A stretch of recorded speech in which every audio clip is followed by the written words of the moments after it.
welcome to Blue Margin's Expert Insights series. We're glad you're here.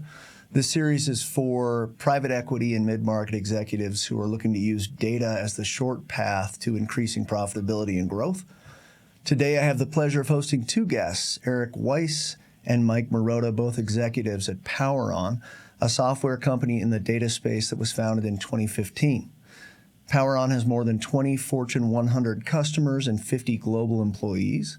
It caught our eye at Blue Margin because it addresses a gap in Power BI that really needed addressing, and that is their software has the ability to replicate an Excel spreadsheet or any kind of form for capturing data embedded right into Power BI for write back and for other scenarios we'll dig into. Why is that important? Because not all the data you need will come directly from your software systems, and a lot of times you want to get to insights more quickly than it would take to set up a data warehouse and connections to your source systems and so on. So for example, it helps us to create a company scorecard immediately for a client, which helps the lights go on and spotlights how performance metrics can most influence their profitability and so on. So we'll get into that as we go, but let's jump in. Prior to joining PowerOn, Eric Weiss founded two software companies and a professional services firm. He also served as VP of Operations at Agilix Labs and VP of Hardware and Solutions at Exodus Cable and Wireless and VP of BizDev at M1 Software. He's covered some ground, and I truncated the list in the interest of time. Suffice it to say, Eric brings a breadth of experience using technology to solve real-world problems. Mike Marotta, for his part, prior to PowerOn, worked at the Satori Group.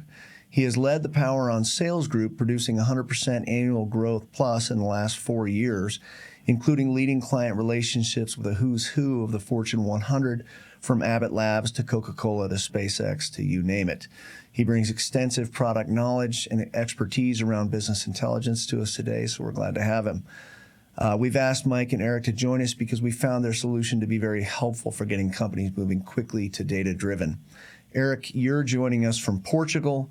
I'm in Fort Collins. Mike, you're working in Philadelphia, Pennsylvania. Amazing to pull this global group together. What a world. Welcome, gentlemen. Thanks for being here. We're glad to have you. Thanks for having us, John. Looking forward to today's conversation. All right, so to not bury the lead, to begin with, would you give us a quick rundown on PowerOn? What led to the formation of the company? What's the value proposition generally? Those sorts of things. Sure, absolutely. So, back in 2014, 2015, John, our co-founders, Per and Blaze, had created a add-in for Excel that allowed for real-time writebacks to Power Pivot models, right, inside of Excel. That was our first foray into the software industry, right? As you may know, Power Platform became Power BI, right? So lucky us, we hitched our wagon to the right Power Pivot product. But as Power BI continued to grow and started to expand into enterprise Fortune organizations, a Fortune 500 software company out of the Bay Area was sitting on a 10,000 seat license with Power BI, right? And they're about to close the deal. And they came to the Microsoft team and said, hey, we need writeback. The product we're replacing, MicroStrategy, has writeback, right? So Microsoft did not have an answer for that. They did not have a product for that. They reached out to our co-founders and actually asked us to develop the solution that we now implement and own today. Can you just give us a quick tutorial on what writeback is? Sure. So writeback is essentially being able to update data within a database or a data set or a data model of your choosing through an application user interface. Okay. So not having to export to Excel, update information, and eventually consume that back to your data warehouse for reporting, being able to go directly to that version, to that table, to that model, and do so instantaneously with real-time writeback and refreshing of your reports. And right inside of Power BI. All directly right inside of Power BI. Again, as Power BI is a one-way street typically, right? People use that to bring data sources of all different kinds together and to make sense of historical data and do some predictions on the future, data visualization, analytics. Our core value prop, John, is turning that into a two-way street. So turning a typical read-only product and now enabling it and what we call supercharging it with writeback and planning. So Whether people want to do simple data entry like a status update or leave a comment that doesn't exist anywhere and store it to a data point, or if they want to do hardcore budgeting, forecasting, planning. We do financial planning, we do supply chain planning, sales planning, and then also we do a lot of no-code applications as well. So that really dives into master data management and different types of ad hoc data collection activities that companies do across the business. And again, doing that all inside of, in most parts, their BI tool of choice that they already have implemented. So a broad platform, but a very simple or singular interface. Okay, let's talk about the forecasting a bit. So as leaders, we need reliable instrumentation to see what's happening, how we're performing against goals. If business isn't about being able to see what's happening and then making decisions and adjustments, I don't know what it is. However, particularly in this unsettled economy, the what ifs can loom large. So it's not just what happened in the past month to date, that sort of thing. We have what if inflation increases our costs beyond our pricing acceleration? What if stagnation decreases demand of our services, et cetera? In those scenarios, you've got to be able to see, how do we forecast? What's our scenarios we can play with? Can you guys give us an idea of how PowerOn enables forecasting and scenario planning? You alluded to there's a lot of tools out there for FP&A and those so forecasting and budgeting and so on. What's the difference here? I mean, John, in the data space, right? You may have heard the age-old quote, data is the new oil, right? Like oil, data is valuable, but if unrefined, can't really use it right? So the leaders that actually see data, recognize the power of data and the fundamental value of that, and enable their team and want to extract it are going to see rewards across their entire business, right? So with PowerOn's toolset, again, making Power BI into a two-way street, what we really allow them to do is to create their own sandboxes, their own scenarios in a typical read-only platform, okay? So now they can begin to ask questions, right? They can interact with our visuals and try to understand and incorporate machine learning, R, Python, play with different drivers to understand the effect or the outcome of any situation they may come across, okay? Being able to say, what if demand increases in the Southeast, right? What if we can limit and lower cost of goods sold for North America for these 3 product SKUs?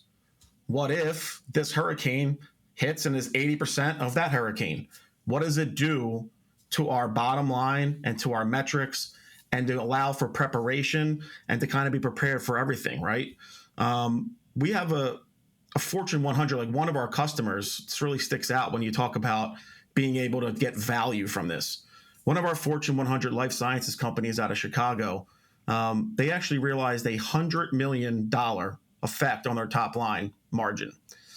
Their executive leadership, for the first time ever, was now able to do real-time deal profitability, pricing analysis, and get instantaneous feedback from salespeople on the quote-unquote front lines, okay? Never were they able to do that before, all right?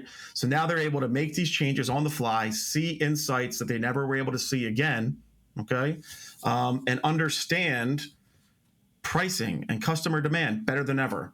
No more Excel spreadsheets, no more disparate deal profitability applications that are run on macros and Excel add-ins and completely disjointed that are taking data from Salesforce, from all different types of systems and putting them in somewhere. Now, no more ETL, John. No more, here's my item, I'm going to consume it, it's going to be ETL'd in. We're talking real-time data collection from the lowest level of a Fortune 100 company all the way to the most executive leaders to allow them to make informed decisions, right? So, Eric, following up on that, help us understand how a company gets this set up. So let's say that they're wanting to look at scenario planning around sales and product categories, volume of product categories, cost of sales, cost of product, pricing, those sorts of things. They're really looking at margin and top line growth, and they want to play with those scenarios. Do they start out with a template from you and then plug in their Salesforce and accounting and PO data and then apply some of the templated what-if scenario forms into that Power BI report? How does it come together, sort of happy path? Sure. I mean, we are a tool set, not a solution. So, partners and internal customers use us to build out those bespoke solutions to that specific use case. What we enable is pretty specific, which is that right back to the database using our custom visuals. So the setup really, for a lot of our customers, starts with their existing data information. A lot of our larger enterprise customers have their existing Power BI environment.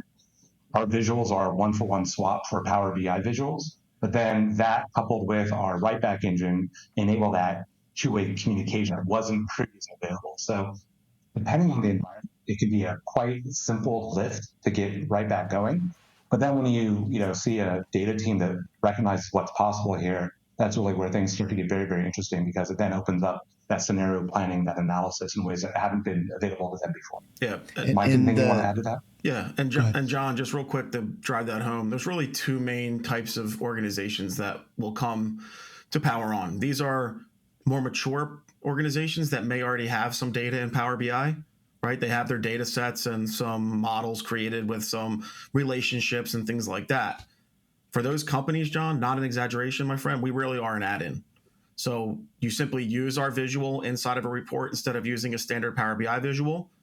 You add or create a new write back table, or even in an existing table that you may have, add a version ID column and a comment column. And you can literally be up and running in that short amount of time. If a company has never even dipped their toes into the Power BI pond, right, and is living as an Excel-based database organization, what the actual project looks like is setting up a Power BI model and then adding Power On top of it, right? So no matter what, we're an add-on to what you have in Power BI. If you do not have anything in Power BI, that becomes the project. And it's not necessarily proprietary to Power On, right? That's just a data modeling project where you're now going to take data, put it into a BI platform. Once it's there and usable, you can use us that day. And you've got your visuals in the upper right-hand corner that come stock from Power BI, and one of those visuals, or more than one, is a Power On. Correct. Yeah, we have use it the same. Yeah, we have a suite of custom visuals that you can just, your developers, if they know how to use Power BI, I mean, not an exaggeration, they're 85% trained on how to use our product. It's just a new visual with a certain set of configurable settings that were not available yesterday inside of Power BI. Okay, that's helpful. So what really draws Blue Margin to Power On is the premise of our business, which is helping companies to go from reactive fog of war, spreadsheets, emails, meetings, phone calls, water cooler conversations, to figure out what's happening. Really what happens is you end up with a schedule full of meetings where you're trying to get everyone in sync over and over and over, to a much more proactive, forward-looking clarity, single screen that shows you mastery of your business. Here's the numbers that translate directly to the activities that translate to the outcomes of our business in terms of growth and profitability and cultural health, things like that. That's what we're after. What can happen for an organization is you start down that path, you say, that's beautiful. That's what we want. We want that master executive scorecard that shows all of our vitals. It's got P&L. It's got P&L.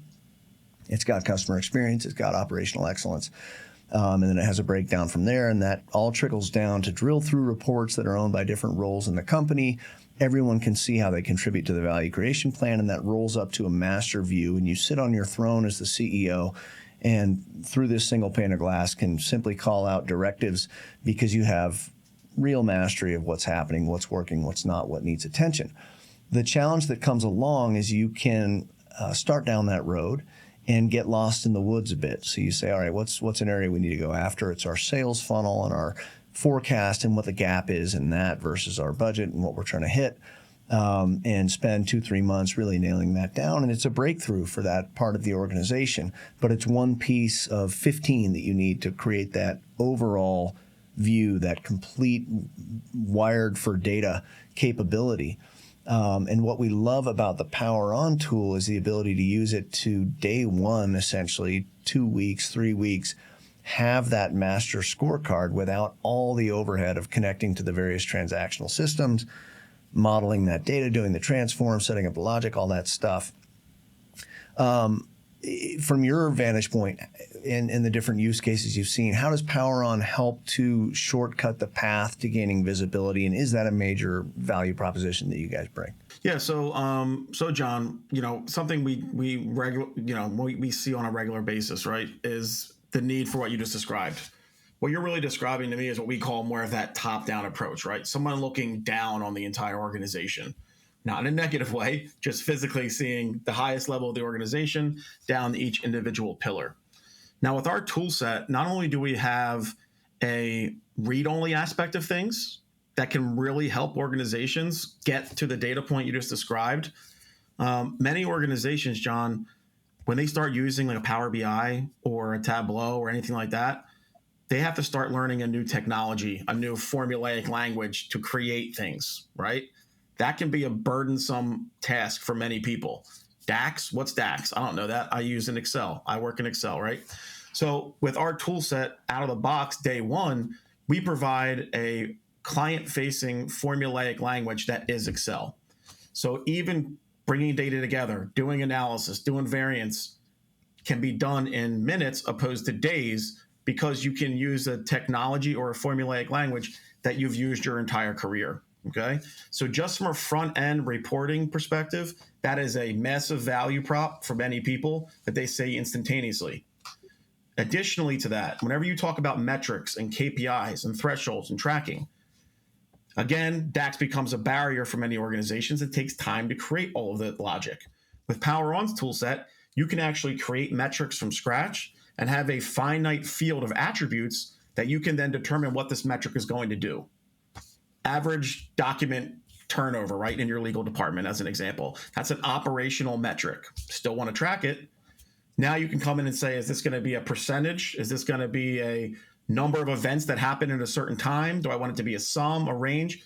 And have kind of a template that allows you to answer these questions and save that back and create the logic yourself. So that is from a front-end configuration perspective, a massive time savings event for many of our users. Then you go to the back end.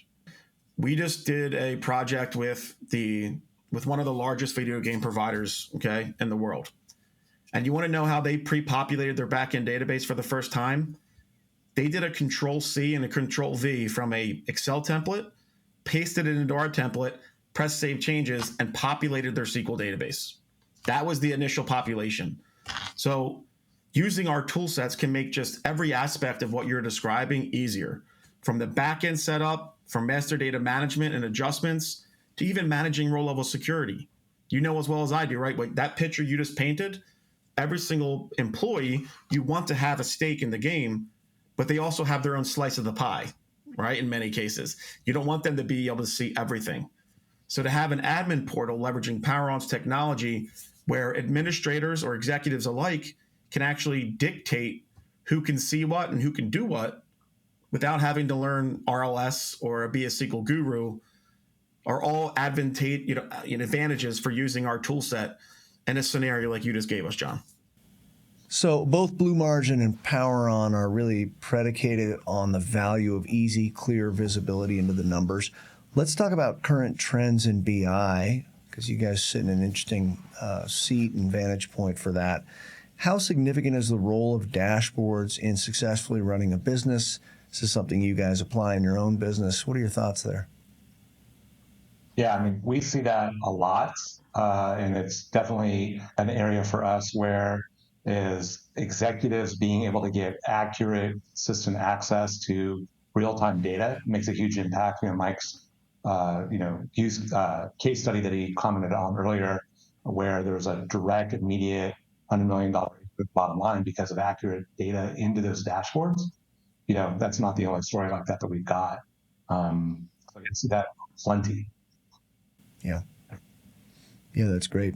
Mike, what should leaders do to keep up with this revolution that's happening in data in business? or take the lead. Well, it's like you said, it's the new oil.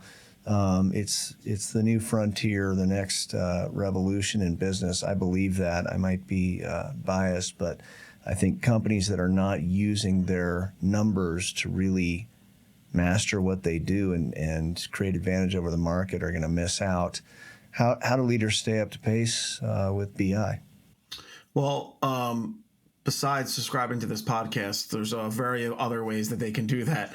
But no, in all seriousness, it really comes down to continued education. I mean, this industry we find ourselves in is changing every other week. I mean, Microsoft comes out with a new upgrade every month. Something that they release in the Power BI ecosystem could be a complete game changer for you and your business, right? So being able to understand that it's okay that you don't know what you don't know, right? And rely on other people that do this for a living can go a very long way. It's about building a culture, a data-driven culture. That is so important, and that needs to start from the top down with a leadership approach. So having trusted advisors like Blue Margin and other organizations to be there. We don't expect a CEO that has created a business from 10 employees to 10,000 employees to be a data expert, right? That's not what we expect.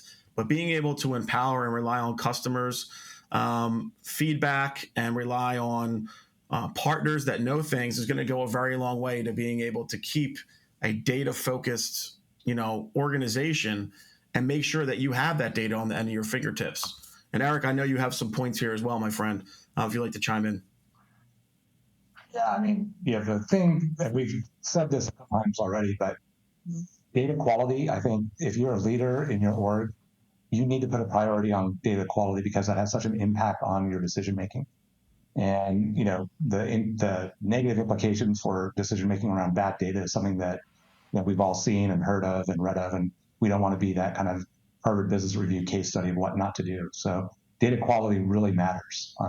That's the other piece of the equation that we see in the marketplace that we think can make a huge difference is the way that data is being pulled across from all these disparate systems and then being able to be presented in a single screen interface.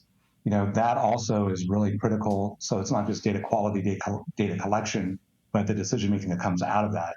If you're a leader in the data space, you want to make sure that you've got the investment that you're making on that report design as well as that data collection to put you in the right position to respond to changes in real time. Yeah, report design is interesting because anyone can do it. It's kind of like anyone can sing, anyone can draw a picture. Do you see a lot of reports out there that are ill-conceived and don't hit the mark? And what's your recommendation for how to create good report design? Yeah, UX is hard. There's no doubt about it. Harping on it starts with good data as a foundation, but above and beyond that, it's a matter of making sure that you look at the actual need of your user community. So you might be doing report design, but if you don't understand what the actual key KPIs are that you need to design on, your report's not going to have any value.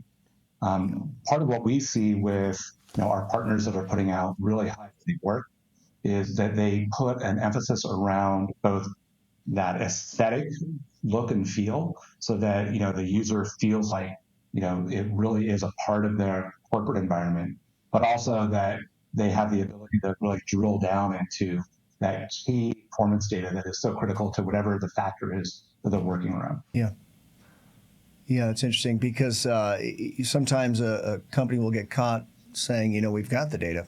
Of course you do. There it is in spreadsheets and so on. But like you say, UX is tricky, and the more you make it intuitive and easy for folks, the more the adoption goes up.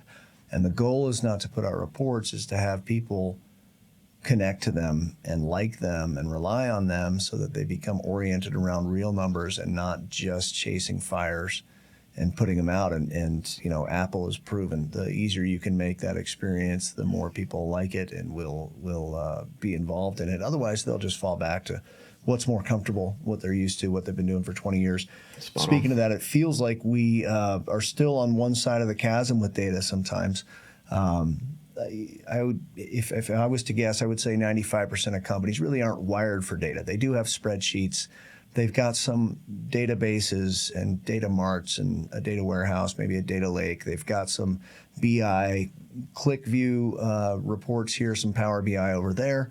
But they don't have sort of a central narrative of the operations, the finance, the sales, the culture in one place that rolls up. It's rare. That's sort of the premise of what we do.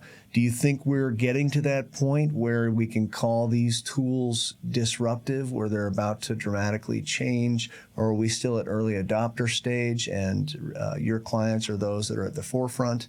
How do you guys view that? I think we're starting to get to a place where we can call it disruptive. We talked a lot about inequality in this conversation. Bad data has such a huge impact. But if the organizations that we're working with that are, creating that single screen experience for data collection and reporting are really starting to disrupt, some of the realities of what it means to be a data-driven organization. We quote Forbes article from 2021 that's all about what keeps chief data officers up at night. And, they're reporting that 40% of the time of their data teams is spent on data collection, data quality, and data ingestion into their systems before a decision can be made. Sure. And so the disruptive aspect of that is being able to reduce that time dramatically by consolidating collection and reporting in one place really has a huge impact on the velocity of decision making. So that feels like a huge disruption and the opportunity to really give the decision makers that accurate view of what's happening in their org that hasn't necessarily been available. And really, getting Excel out of the equation because of all the challenges that Excel can represent with respect to data collection from a time consumption standpoint and data accuracy standpoint.